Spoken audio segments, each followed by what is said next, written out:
जय श्री राम छात्रों। तो आइए आपका फिर से संस्कृत क्लासेस में स्वागत है। और आज हम लोग लकार का पांचवा भेद विधिलिंग पढ़ेंगे। और आगे बढ़ने के पहले सबसे पहले आपको जो मिला था पिछले क्लास में बनाने के लिए उसको मिलवाते हैं। तो पिछला क्लास में आप लोग का जो पहला था सीता भोजन पकाओ। देखिए पहला था कि सीता भोजन पकाओ। देखिए पिछला क्लास में हम लोग पढ़े थे लोट लकार, अर्थात तो बोल रहा था कि लोट लकार से आगे आदेश का बोध होता है। तो इस वाक्य से हमको पूरा बोध हो रहा है सीता भोजन पकाओ था तो आज्ञा दे रहा है, आदेश दे रहा है, बोल रहा है कि सीता भोजन पकाओ। तो देखिए स्त्रीलिंग है तो सीता का क्या होगा, सीता हो जाएगा। भोजन का आपका होगा भोजनम, भोजन का भोजनम। देखिए पकाना का होता है पच, पकाना का पच होता है। और नाम है तो नाम आपका प्रथम पुरुष का एक वचन में जाता है। तो प्रथम पुरुष के एक वचन में तू होता है जो हो जाएगा आपका पचतु। फिर दूसरा है आपका, दूसरा है कि आप लोग वहां मत जाओ। दूसरा है कि आप लोग वहां मत जाओ, आप लोग वहां मत जाओ। आप लोग का होता है भवंतः, वहां का तत्र, मत का मां, जाना का होता है गच्छ। और देखिए भवंतः जो है कौन पुरुष कौन वचन में है तो आपको पहला क्लास में लिखवा दिया गया था। हम लोग, तुम लोग, आप लोग इस सभी का पुरुष और वचन लिखाया गया था। तो भवंतः जो है आपका प्रथम पुरुष का बहुवचन है। तो लोट लकार में प्रथम पुरुष के बहुवचन में अंतु होता है तो हो जाएगा आपका गच्छन्तु। तीसरा नंबर पर आपका था तुम यहीं बैठो। तीसरा वाक्य था आपका तुम यहीं बैठो। देखिए तुम का होता है त्वम, यहीं का होगा अत्रैव और बैठना का तिष्ठ।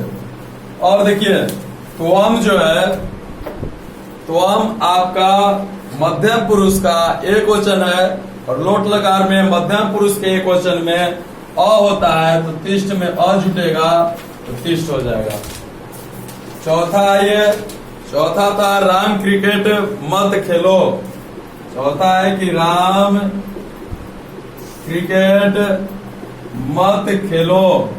देखिए राम पुल्लिंग है तो पुल्लिंग शब्द का स्त्रीलिंग होता है और संस्कृत होता है विसर्ग देकर, अर्थात राम का राम, क्रिकेट का होता है क्रिकेटम, मत का माँ। और देखिए खेलना का, तो खेलना का क्रीड होता है। अब इसमें क्या जुटेगा तो फिर इसको देखेंगे कि कौन पुरुष कौन वचन में है। तो मालूम चलता है कि नाम है तो नाम हमेशा प्रथम पुरुष का एक वचन होता है। तो प्रथम पुरुष के एक वचन में तू होता है, हो जाएगा आपका क्रीडतु। पांचवा स्थान पर आते हैं सोहन हमेशा सत्य बोलो। सोहन हमेशा सत्य बोलो। देखिए सोहन फिर नाम है, अब पुल्लिंग है तो इसका संस्कृत होगा सोहना, हमेशा का सदा और सत्य का सत्यम और बोलना का होता है वद। फिर नाम है तो नाम आपका प्रथम पुरुष का एक वचन है तो प्रथम पुरुष के एक वचन में तू होता है, हो जाएगा वत्तु। देखिए आप लोग ऐसा नहीं ना करते हैं कि मान लीजिए कि हम बनाने के लिए देते हैं और आप लोग सोचते हैं कि छोड़िए सर तो अगला दिन मिलवा ही देते हैं, बनाना क्या है। तो नारायण जब तक आप लोग कोशिश नहीं करिएगा ये सब बेकार है, इसको छापने से कुछ फायदा नहीं है। यही अनुवाद आपका परीक्षा में नहीं आने वाला है, बल्कि इसका नियम आपको परीक्षा में काम करेगा। इसलिए अपने से बनाइए, गलत हो या सही, तब जाकर अंतिम में हम मिलवा देते हैं, उसको मिलवाइएगा। तो इसको मिलाइए, तुरंत फिर आगे बढ़ते हैं।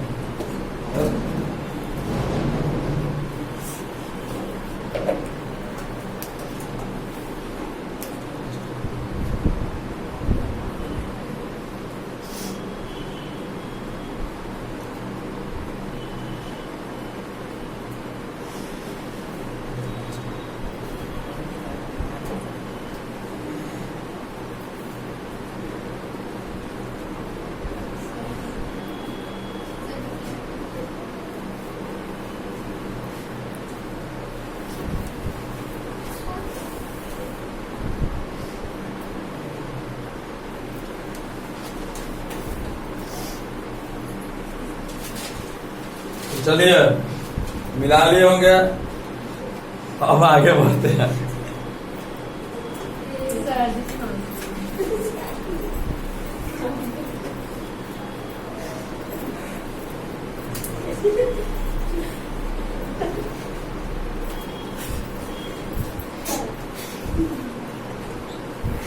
अगला है आपका विधिलिंग। पांचवा है विधिलिंग, जिसका हिंदी होता है चाहिए के अर्थ में।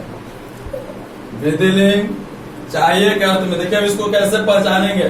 देखिए सभी का पहचान हम लोग पढ़े थे, लट लकार का पहचान पढ़े थे, लंग लकार का पहचान पढ़े थे, लिट लकार का, लोट लकार का। उसी प्रकार विधिलिंग का भी पहचान होता है। आखिर कैसे जानेंगे कि कोई भी वाक्य जो है विधिलिंग का है या नहीं।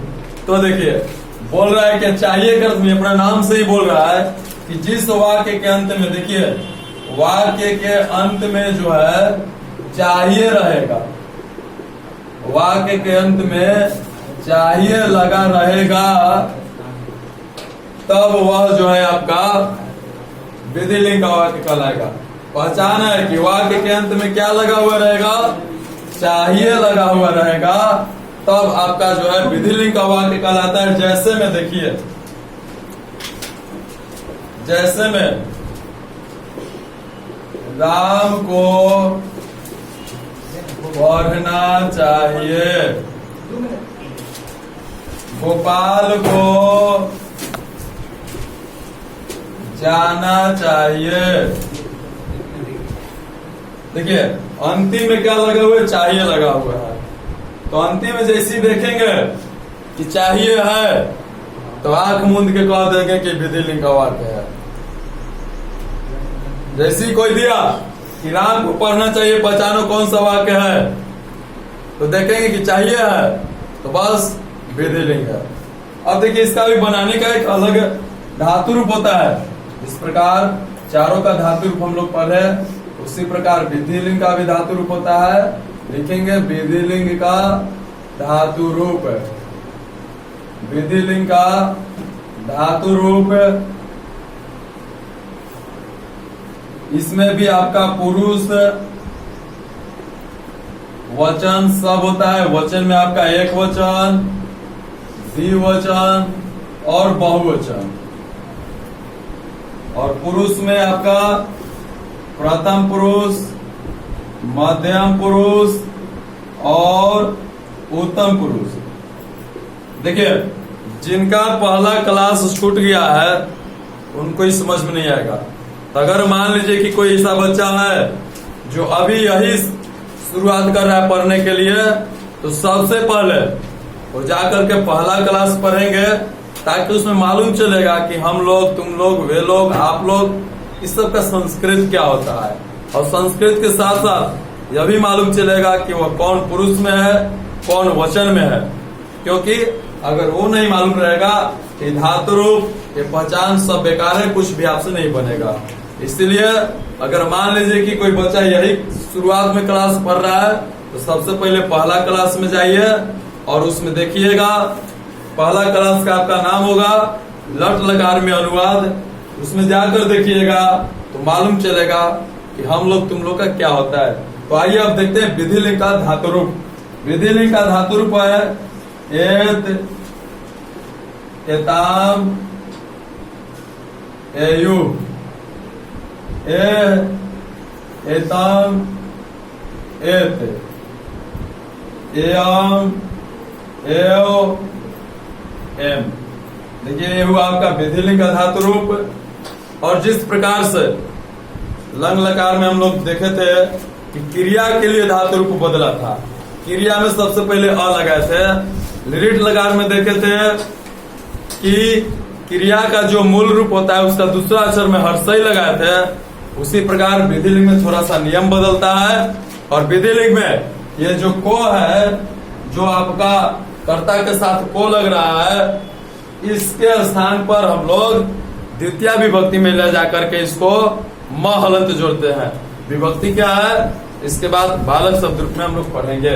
तो यहाँ पर देखिए हम किस तरह से बनाएंगे यथा में अनुवाद करते हैं, जैसे कि राम को पढ़ना चाहिए, तो म हलंत हम बोले थे, अर्थात राम को क्या कर देंगे, रामम, म हलंत जोड़ेंगे। रामम पढ़ना का होता है पठ, और नाम है तो नाम प्रथम पुरुष का एक वचन में जाता है, प्रथम पुरुष के एक वचन में एत है, तो पठ में एत जोड़ेंगे, पठेत हो जाएगा। दूसरा में गोपाल को जाना चाहिए, तो गोपाल का हो जाएगा गोपालम, जाना का गज, फिर यह नाम है तो नाम प्रथम पुरुष का एक वचन में, और प्रथम पुरुष के एक वचन में फिर से एत है, तो हो जाएगा गच्छेत। इस प्रकार से बन जाता है। और देखिए, अगर मान लीजिए कि आपको कुछ समझ में नहीं आता हो, तो जाकर कमेंट बॉक्स में लिखिएगा, जहां जो नहीं समझ में आएगा, जिसका जो संस्कृत नहीं आ रहा है वहां पर लिखिएगा, आपको वहां पर बताया जाएगा। कोई कोई ऐसा मीनिंग है जिसको आपको संस्कृत नहीं आता है, वह भी उसमें लिखिएगा, उसको आपको बताया जाएगा। जौन सा क्लास में आपको प्रॉब्लम होगा वहां पर जाकर लिख सकते हैं। और मान लीजिए आपको समझ में आता है, कैसा लगता है, कैसा नहीं लगता है, कमेंट में जरूर बताइएगा। तो इसको उतारिए, फिर इस पर हम बनाने के लिए देंगे।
चलिए, तो लिख लिए होंगे।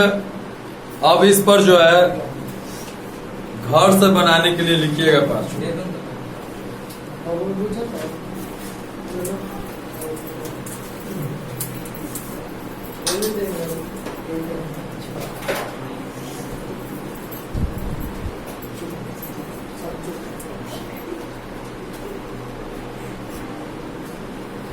पहला लिखिए,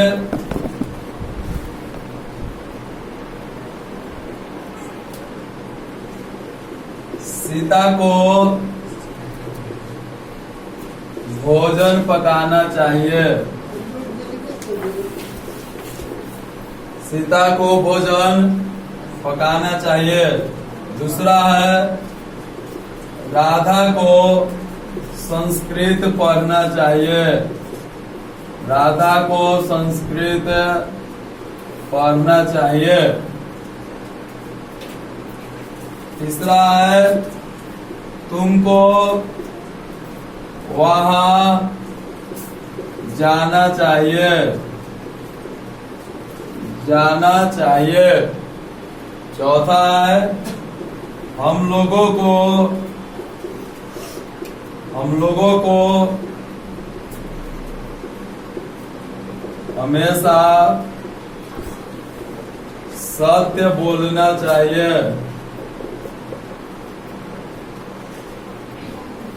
और पांचवा है, आप लोगों को पढ़ना चाहिए। इसको लिख लीजिएगा। आप लोगों को पढ़ना चाहिए। इसको लिख लीजिए, बनाकर लाइएगा। अगला क्लास में इसको मिलवाया जाएगा। जल्दी लिखिए इसको।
लिख लिए होंगे।